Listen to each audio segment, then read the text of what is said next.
آیت نمبر 78 واللہ اور اللہ تعالیٰ نے اخرجا نکالا کم تمہیں من بطون امہاتکم تمہاری ماؤں کے پیٹوں سے. بطون جمع ہے کس کی؟ بطن کی، پیٹ. امہات جمع ہے کس کی؟ ان کی، ماں. کم تمہاری، اور اللہ نے تم کو نکالا ہے تمہاری ماؤں کے پیٹوں سے.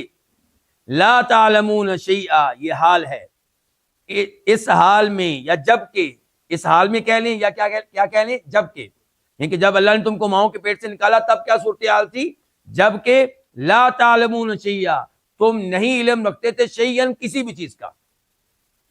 تو جی بچہ جب پیدا ہوتا ہے فوری طور پہ کسی چیز کا علم رکھتا ہے؟ اس کو یہ نہیں پتا میں نے کہاں سے کھانا ہے، کہاں سے پینا ہے، میں کس گھر میں آیا ہوں، میرے والدین کون ہیں، کسی بات کا نہیں پتا. وجعل، اور اس نے بنائے، لکم تمہارے لیے، یہ بھی دو الفاظ ہیں، لام کے لیے، کم تمہارے لیے، السمع کان، والابصار اور آنکھیں، بصر ان کی جمع ہے، والافئدہ اور دل، فؤاد ان کی جمع ہے. کیوں بنائے اللہ نے؟ لعل، تاکہ تم تشکرون، شکر ادا کرتے رہو.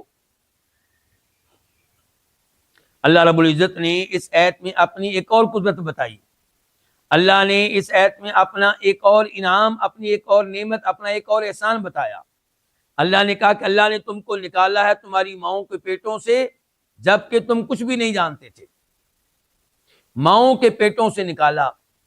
اس میں بھی اللہ نے اپنی کئی قدرتوں کی طرف اشارہ کر دیا. ماں کے پیٹ سے آپ کیسے نکل آئے؟ پانی کے قطرہ تھا بس، اس سے یہ بچہ بنا ہے، اس سے آنکھیں بنی ہیں، اس سے ناک، اس سے چہرہ، اس سے ہاتھ، اس سے پاؤں، ٹانگیں، ہڈیاں، گوشت، پورا سسٹم پانی کے ایک قطرے سے. اللہ کی قدرت دیکھیے. اور پھر یہ 9 مہینے کا وقت ماں کے پیٹ میں گزرا ہے. پھر ماں کے پیٹ سے اس بچے کا باہر آ جانا، 3 کلو کا بچہ، اور والدہ کی شرمگاہ بہت چھوٹی سی، وہاں پہ اللہ کا بچے کو نکالنا، یہ اللہ کی ایک اور بہت بڑی قدرت ہے جس کا تصور خود یہ ماں بھی نہیں کر سکتی. ڈرتی پھر رہی ہوتی ہے کہ میرا کیا بنے گا، ولادت قریب ہے. خوشی بھی ہے کہ شاید اللہ بیٹا دے، اور ٹینشن بھی ہے کہ ولادت کا مرحلہ معلوم نہیں، بچ سکوں گی کہ اسی میں فوت ہو جاؤں. اللہ نے کہا نا ثم السبیل یسرا، اللہ نے اس راستے کو آسان کیا، ورنہ یہ بچہ ادھر ہی مر جائے. تو یہ اللہ کا احسان ہے کہ ماں سلامت رہتی ہے، بچہ سلامت رہتا ہے، اور پھر کسی چیز کا علم نہیں ہے.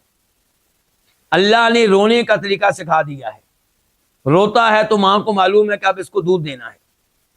اور پھر اللہ نے یہ علم دیا ہے کیا، کہ جب ماں اپنا پستان اس کے منہ میں ڈال دے تو اس کو مضبوطی سے اپنے منہ میں لے لینا ہے. اگر منہ میں نہ لے تو ماں کیا کر لے گی؟ یہ علم اللہ نے دیا ہے. اگر اللہ علم نہ دے تو ماں کیا کر لے گی؟ اور اگر اللہ بچے کو یہ علم نہ دے کہ رونا ہے، تو بچہ ممکن ہے کہ بھوک کی وجہ سے فوت ہو جائے، ماں کو پتہ ہی نہ چلے. اور اس نے تمہارے لیے کان، آنکھیں اور دل بنائے، یہ بھی اللہ تعالیٰ کے بہت بڑے احسانات ہیں.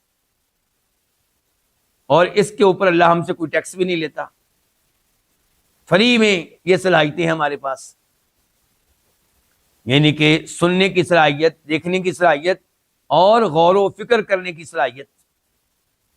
لعلکم تشکرون، اللہ نے یہ نعمتیں دی ہیں تاکہ تم اللہ کی نعمتوں پہ اللہ کا شکر ادا کرو، یعنی کہ ان نعمتوں کی نسبت کس کی طرف کرو؟